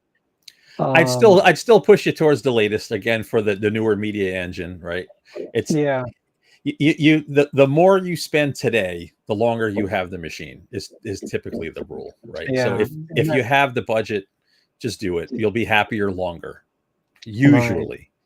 Right, I'm speaking in generalities, but that's usually how it works. If I'm building a system for somebody or advising somebody on a purchase, my experience over the years is if you talk somebody into something higher end, they're happier for a longer period. Yeah. All right, let me get to one more question, and then I'm Sure. gonna try and wrap this up with another question from me. Okay. Uh, and this is something I would have no idea, but maybe you've tried this: laptops with screens that get the dimmest for working at night. I saw Ben type this earlier. I've never specifically tested it, but what I would think, if my logic is correct, any of the newer machines with OLED displays, because the pure black, right, it's actually off, Mm, right? Each individual pixel is shut off to do the yes. black. So, if you dim it and you're using a like a dark mode theme for your apps, I would think you could get the OLEDs to emit very little light because it's only the pixels that are actually turned on or emitting anything. This is Yes. this is an interesting question though. I wonder how I guess it's just a light meter on a display, but yeah, I would think an OLED is the way to go in that situation. Interesting. Yeah, an OLED. Because I have seen some PCs with OLEDs, Mhm. uh, but they were either, underpowered or way expensive if they had enough power. Um, Yeah, if so, I think this is my notebook here. Give me one second. So this is usually what I travel with. I like small, thin notebooks. This mm, is a 13-inch AMD powered notebook with an OLED. I love the display. Like, I love a smaller notebook for travel, and the OLED just to get actual black. A real, you know, yeah, million to one contrast ratio because black is black and white is white. It's awesome. right. So it's not too similar from most cell phones in terms of display, the Right. OLEDs. Yep. So I could just turn on one white dot here, and that's all that would be lit.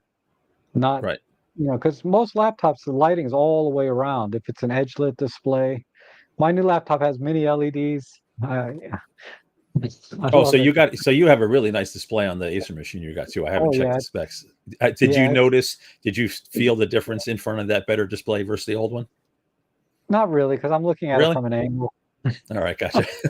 I'm like, it's like all the way over here. All right.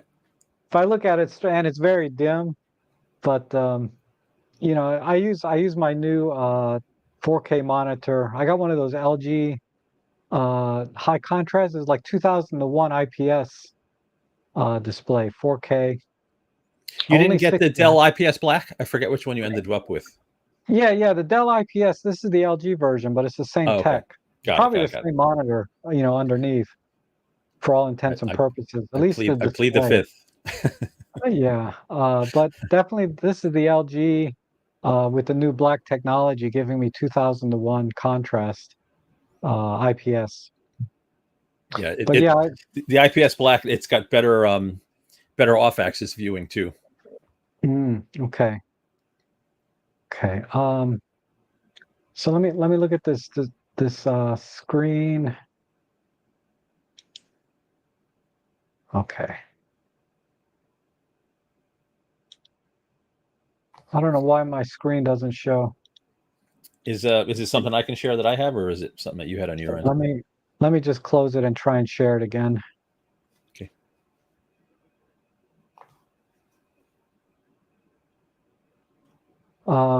We kind of dropped off this thing, but for DaVinci Resolve, like rendering video, you can see my new laptop Oh yeah, right you're up up there. here versus my old one way down here. And this is what I was talking about, where I was getting rendering times, from less than 2 minutes versus, taking about 10 minutes. So it's about a 5-time fold, which seems to be reflected here, about a Yes, 5x fold in performance. there's real time savings, right? Upgrading to the higher end hardware, like there's a huge tangible benefit. This is a Yeah. decode, so like the encode profile is somewhat different, But again, you would see a similar delta, right? Your encoding is roughly 5 times faster on the new rig, and that just translates to huge time savings. Especially Yeah. if you're working on multiple projects. And then the last thing is we haven't talked about DxO, which is Yeah, I didn't run any tests myself on this. this was a Um, mess, right? okay. Don't So everyone watching, if you're a DxO user, I tried so many ways to get a repeatable result out of the systems that I was able to test DxO on, and it's all over the map. What I can say for DxO is switching on OpenCL or leaving it off didn't do anything for me on multiple systems. We were talking margin of error in the benchmarks here. Where and the GPU difference, there wasn't a difference between AMD or NVIDIA, right? So going from 4090 to AMD 7900 didn't make a huge difference. Going from a 30 series though to a 40 series did make a difference. Yes. Which but again, like the OpenCL switch wasn't working in the app, so I'm not really sure why. So they must have something lower level that's leveraging GPUs directly. But what I can say about DxO performance, right? In looking at performance monitor in Windows, it's not a huge memory hog, right? I mean, if you're loading 1,000 images into there, right, it's going to use more memory. But typically, it's CPU and GPU alone are the determining performance factors, and it will use as many CPU cores as you have available, right? So at least when you're doing deep prime, if you're doing noise reduction. So I've seen 100% CPU utilization on a 32 core Threadripper doing deep prime noise reduction, and you see GPU performance GPU utilization go from like 99% to 40%, 99% 40%. So there's definitely some optimization to do for DxO to properly take advantage of the latest PC hardware. But if you're looking to get the best performance out of DxO, throw as much CPU and GPU as you can at it. Yeah, and this was the chart that actually reinforced my thinking on getting a 40 series GPU for photo editing, because the 30 series was just way behind across the board there.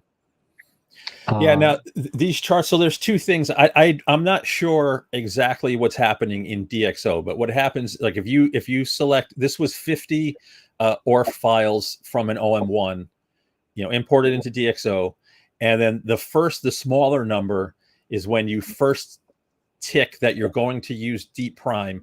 DxO will kind of tag each of the images. You'll see the progress bar going across each image.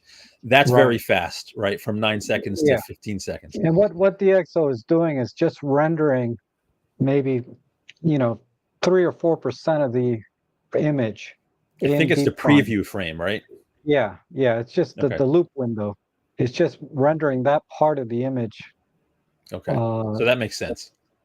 Yeah.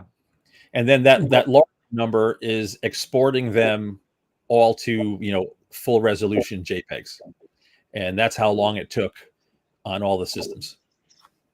Yeah. So, and you have two 40 series down there at the bottom, but they're mated to an HS CPU. Exactly. You caught the difference. Yeah. So the HX CPU. So the one towards the top is a large Asus notebook, right, with a 4090, and the HS one at the bottom is a 14-inch Razer notebook, much smaller, much lighter. So the CPU specs, like this is one of those situations where the CPU core counts look similar, right? The GPUs are obviously different. Like in notebooks, you can't swap GPUs around, so I can't get it exact. But this difference here is purely CPU. If I were to guess, because I don't think DxO is particularly optimized for. It only works on 2 images at a time. Even if you change that in the preferences, so by default, DxO processes 2 images at a time. If you look in the preferences, you can increase that up to the maximum number of cores in your system. I experimented with that and it didn't do anything. So I don't know what that setting does. I don't think it actually works, but this is like purely CPU performance here, the difference between the higher end CPU. Yeah, and also the right above the HS processors, you got desktop processors, but they're Yep. handicapped by the 30 series. It looks like because Yeah, I wanted to get clear. Once I started seeing the weird data, I'm like, I'm not going to bother with unplugging all these different GPUs because it just wasn't yeah, scaling like I expected. But yeah, so this is one of those situations where the initial render is using few CPU resources that there's almost no difference, right? There's a few seconds difference from the right, platforms. right. But once you do the full thing, then it starts to spread out a little bit. Yeah, and that's where I think that's it's from this line here to this line.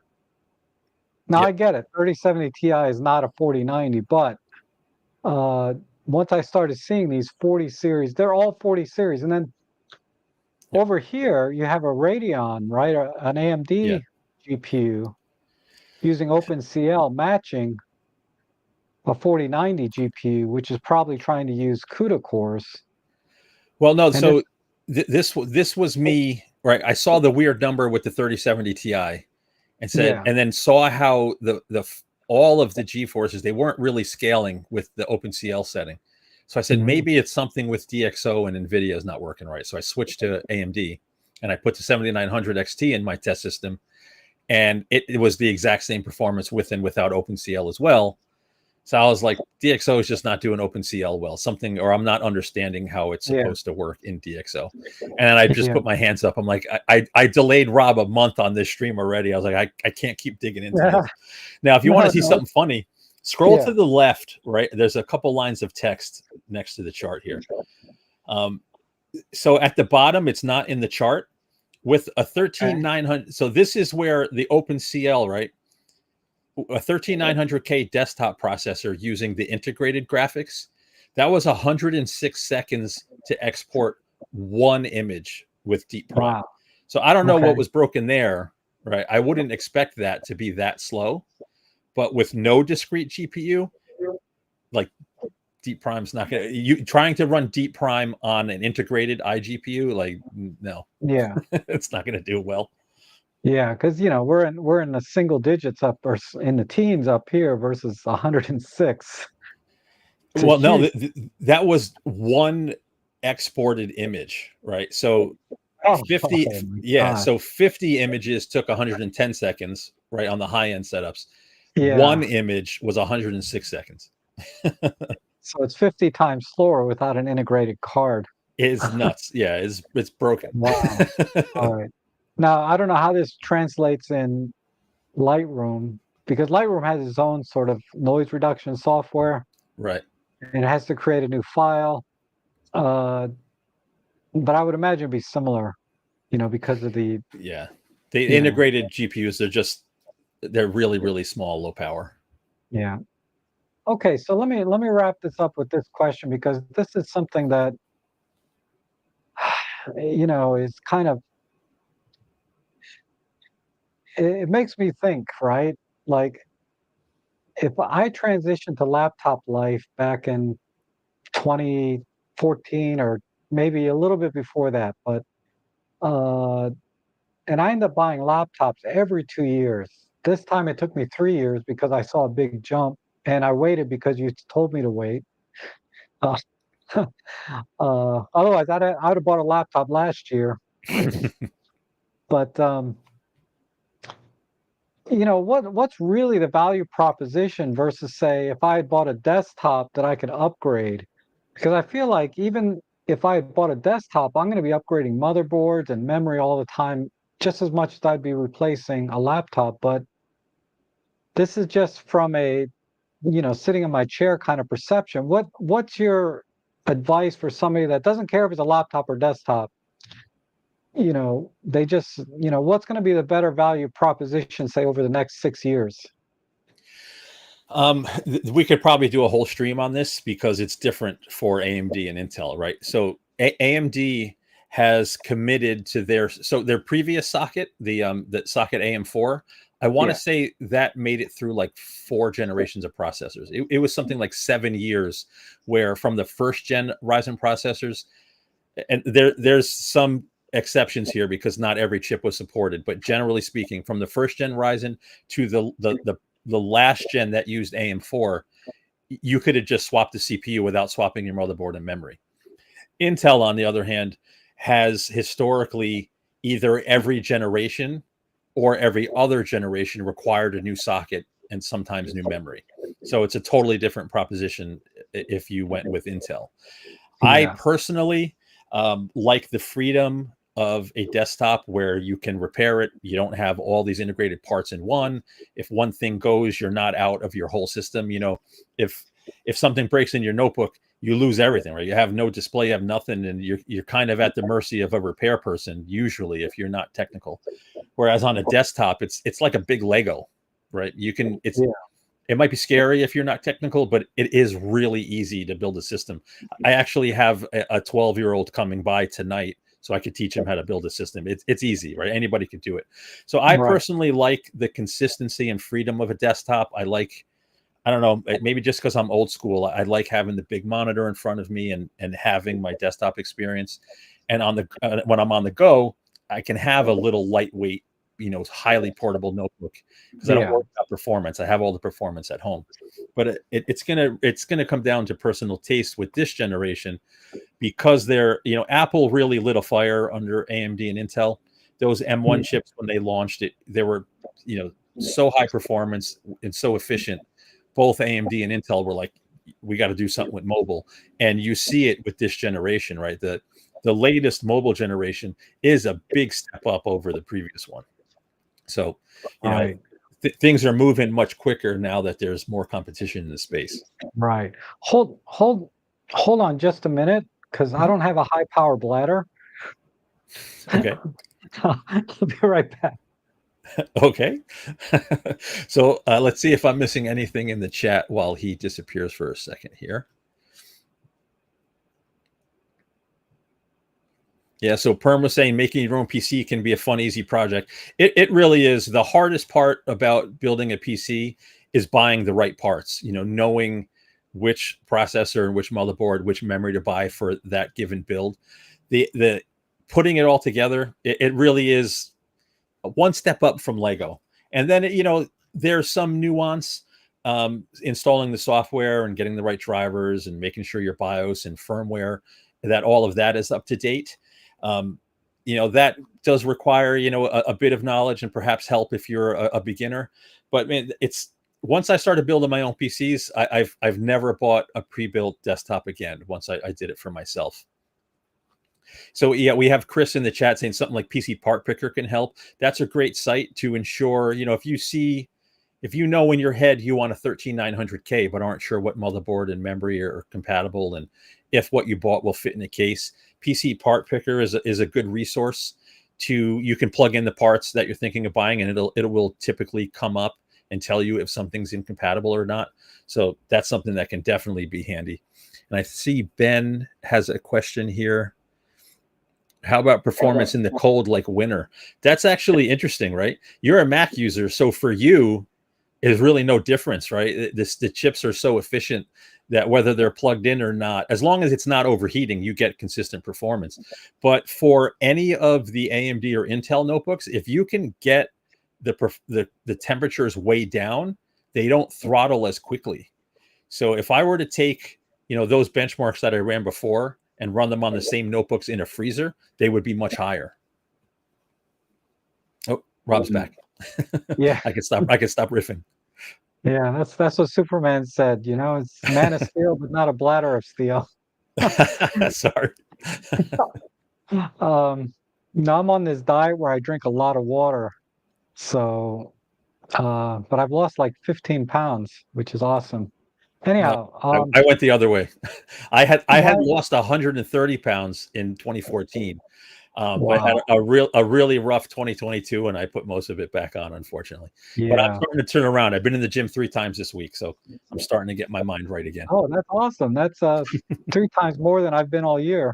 Uh, Okay, so but yeah, getting back to my last question, if I look at the before I bought this laptop, if we look at the last 6 years, I bought sort of mainstream laptops, like, say equivalent to this over 6 years, and I Yep. spent roughly $4,000, right? Hmm. And now this year I spent another 2,400, but you know, I just I just roll my eyes when I think about it. If I had just gotten a desktop, would my cost to upgrade over time be less? Now, you mentioned that the Ryzen or the AMDs, probably so, if I went Right. AMD early on. But with So, Intel, would no, I if you would I go ahead, have sorry about that. spent as much money if So, yeah, go ahead.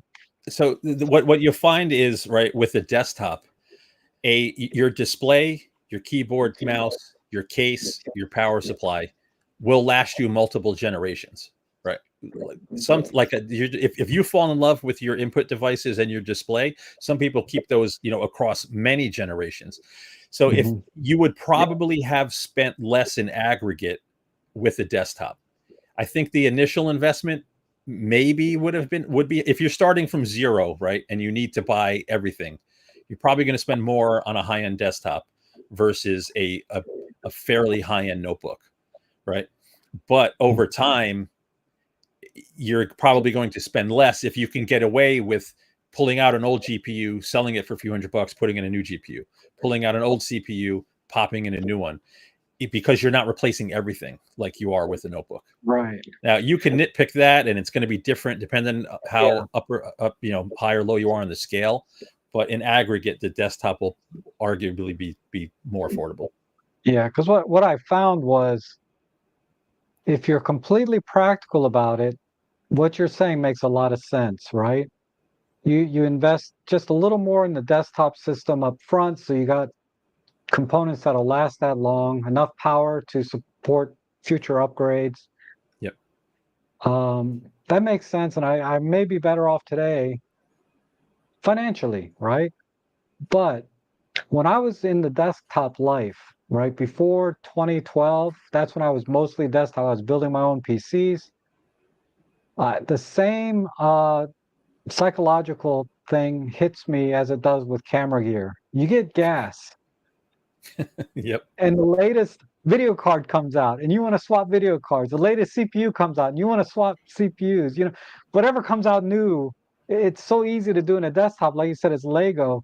I wonder if you know if ultimately I would have probably ended up spending more because of that.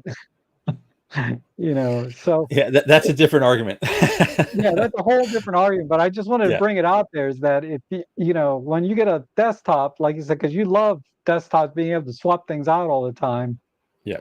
so did I. And let me tell you, man, I'm like, oh, I upgraded to this new thing. I need a bigger power supply, or I need a power supply that'll plug into the video card, because my old one didn't. And then so I buy that, and I said, well, I might as well get a 1,000 watt power supply because my old one was only 600.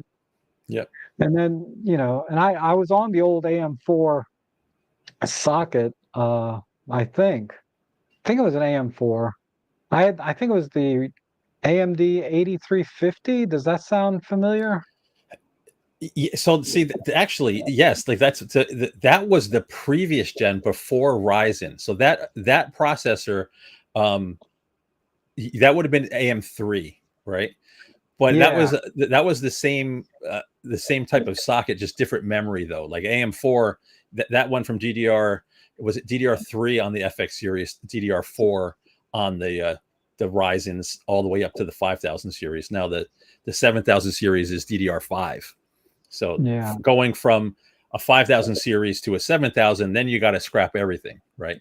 But if you jumped into AMD at the first gen Ryzen, and you got a high enough, a good enough motherboard where the company was supporting it with BIOS updates, you could have started with the lowest end Ryzen 3 and ended up upgrading to the highest end Ryzen 9 5000 and not changed anything else in your system. yeah, Yep. yeah. I yeah. Anyway, I know. So I know I didn't mean to get so personal about my experience with these systems, but Yeah, gas definitely kicked in when I was on a desktop system, and I was buying these like fan controllers with all these graphs and everything you could put in the slots, and you know, Yeah. I went, I got all these accessories for it, and now it's just down in my basement collecting dust. It still looks beautiful, but uh, there's no, I've watched that whole scene change over the years. Like I've been writing for Hot Hardware. I can't believe I've been writing for 24 years already. Right. So in the enthusiast journalism space, I've been doing that for over 2 decades. But I had been yeah, building PCs, like I said, from the 3 to 6 days. And we went from, it used to be way back in the day, you had a full tower and every drive bay had something in it, multiple yeah, CD-ROM drives. And now today there's no external drive bays. Right. It's all yeah, about glass and lighting, right? yeah. And most systems just a graphics card. It used to be you had your video card, your sound card, your SCSI card for your drives. You had all this stuff in the systems, Oh and yeah, it's so I much had all easier that now. stuff because I had the Yep. optical drives that went through the SCSI. I had the FireWire ports, Yep. and then the modem card was separate. Exactly. Everything. Well, anyway, sorry for that. That's really old school type stuff. Nowadays, like Marco said, all you see is a box with three round lights on the front usually. Right. Exactly. Um, but it was fun back in the day. But I just switched to laptop life, and I question it because of I know in 2 or 3 years I'm going to be looking at another laptop again. Yeah, I mean, Uh, you can question it, but if you factor it out over 3 years, right? And even if it was mhm, a $1,500 difference over 3 years, right, you're talking a couple bucks a month, right? It wouldn't have drastically changed, your outlook there. So do yeah, get the stick with the platform you like and buy the highest performance thing that fits in your budget, and you're yeah. good. Because especially now, there's not much difference in performance. I think for most people between desktop and laptop anymore. If you're Unless you're at the ultra high end of the desktop, it's Yeah, really not. Yeah. yeah, it's pretty stunning because the new cards I see are going up to 165 watts in this system for the 4080. This laptop Yeah. supposedly goes 165 watts, which is what a desktop is, I think. This Um, is a whole nother confusing conversation for people because you could find notebooks, right? Um, with the same branded GPU, right? You might find a notebook with a 4070 in it, and one mhm, notebook is 40 watts and one is 80 watts or 65 watts, and that's a huge difference in performance. So yeah, we could it's very confusing out there. um, yeah, it just typically the bigger and fatter the notebook, the more wattage it can dissipate. So keep that in right, mind. right. Okay, Marco, did you have any parting words there for the audience, or I think I'm good. If there's no more questions, I hopefully provided some good information for you guys. If you ever have any questions, we tend to stream. I think we're going to switch to Fridays. We stream on the Hot Hardware YouTube channel, and we can take questions live for anything as well there. Up on the site itself at hothardware.com, we have tons of reviews and many news articles every day. If you're a tech nerd and you just want to stay on top of the space, I would love it if you came by the site and checked out lots of the writing there. We have some really smart guys working on stuff. If you're a Mac user, we have the best Mac reviews on the web. The guy's done a great job. And yeah, if you need anything, you know where to find me. I'm in Rob's streams whenever I see him stream if I'm around. So yeah, I think we're good. absolutely? Yeah, Marco's always happy to answer any questions, even if it's not computer related. Camera related, because you're an Olympus user, right? Long time Olympus user. I actually Yeah. proposed to my wife with an Olympus 8080. No kidding. I had a picture of the engagement ring in the camera, and we went out to take photos. And they said, "Oh, scroll through the photos, take a look at what we got." And then when she got to the ring, I got down on one knee and proposed to Wow. her. Wow. What an amazing story. Yeah, That is something. That's what I'll do is I'll take a picture of a ring at Tiffany's or something. I won't buy it. And I'll I just had show the her ring. oh, you had the ring, right? But Oh yeah, I had the ring, but the picture of it was in there when she I saw go, it. now look at this, not at your finger. Look at this picture. Yeah, And I'll pretend slip this is on your slip hand. on some dollar store ring. Okay. But yeah, absolutely. And definitely check out the streams on Hot Hardware. I have a hard time catching them live sometimes myself, but when I'll rewatch them time to time, especially when I'm shopping for new gear. And you also Awesome. do cell phone reviews and all kinds of stuff. So it's definitely an awesome place to check out, and they're very thorough. I mean, really detailed. So, and like I said, since Marco is an Olympus shooter and photo editor and videographer as well, he can answer very specific questions to that effect when it comes to buying PC hardware. So, Marco, thanks so much for being here today. I really appreciate taking time out of your day, and we'll see you probably again. Maybe I might stream this Sunday, but either way, thanks so much for being here, and everybody that came in today. Thank you for coming in today. I hope you got some good information and got a chance to get some questions in. Um, lots of great information today. You know, definitely the high-end laptops for me, you don't have to spend a lot more, twice as much. You know, I think a mainstream laptop is 1,000 to 1,500, but a high-end laptop is like 2,000 to 2,500. And I think it's the performance difference is you're getting double the performance these days when you double how much you spend. Unlike in the past, I didn't see that big leap between spending, say, 1,300 or 2,300 like it was just a couple of years ago. Yeah, I mean, the materials do matter too. So you can find some affordable machines, but they won't be as premium, won't be as nice. Yeah, and as you mentioned, with the high end stuff, springing for the higher end hardware does get you tangible, noticeable performance benefits now. And Yeah. thanks for having me on, Rob. I'd love chatting with you. I love your streams. Really Oh, appreciate everything you do for the Olympus community. You're one of the good ones out there for sure. I try. All right, guys. You guys have a good weekend. We'll see you again soon.